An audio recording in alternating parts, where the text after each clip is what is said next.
Hi friends, welcome to SM real estate channel. நம்ம சேனலை subscribe பண்ணிவிட்டு பெல் ஐக்கானை கிளிக் பண்ணிடுங்க. வீட்டடி மனைகள் விற்பனைக்கு. இந்த இடம் திண்டுக்கல் மாவட்டம் கொளத்தூர் அருகில் அமைந்துள்ளது. நல்ல செம்மண் பூமி நிறைந்த பகுதிங்க. குடியிருப்புகளுக்கு அருகிலேயே இந்த இடம் உள்ளது.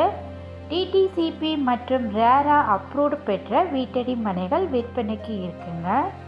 ஒரு ஃப்ளாட்டுக்கு 600 சதுரடிகள் இருக்குங்க. இதன் மொத்த விலையாக 1.5 லட்சம் மட்டுமே. தரமான பாதை வசதி உள்ள ஃப்ளாட்டுகள் தான் இருக்குது. அப்ரூவ்டு பெற்ற வீட்டடி மனைகள் தான் இங்கே இருக்குது. பத்திரப்பதிவு முற்றிலும் இலவசம். நீங்கள் மாத தவணை வசதியிலையும் இந்த இடத்தை வாங்கலாம். இந்த இடத்தை பற்றி மேலும் தகவல் அறிய டிஸ்பிளேல உள்ள நம்பருக்கு கால் பண்ணுங்கள். இந்த வீடியோ உங்களுக்கு பிடிச்சிருந்தா லைக் பண்ணுங்கள், ஷேர் பண்ணுங்கள். மறக்காமல் நம்ம எஸ்எம் ரியல் எஸ்டேட் சேனலை சப்ஸ்கிரைப் பண்ணுங்கள். ஃப்ரெண்ட்ஸ், நம்ம 6000 சப்ஸ்கிரைபர்ஸ் ரீச் பண்ணியாச்சு. எங்களுக்கு சப்போர்ட்டிவாக இருந்த உங்கள் அனைவருக்கும் நன்றி.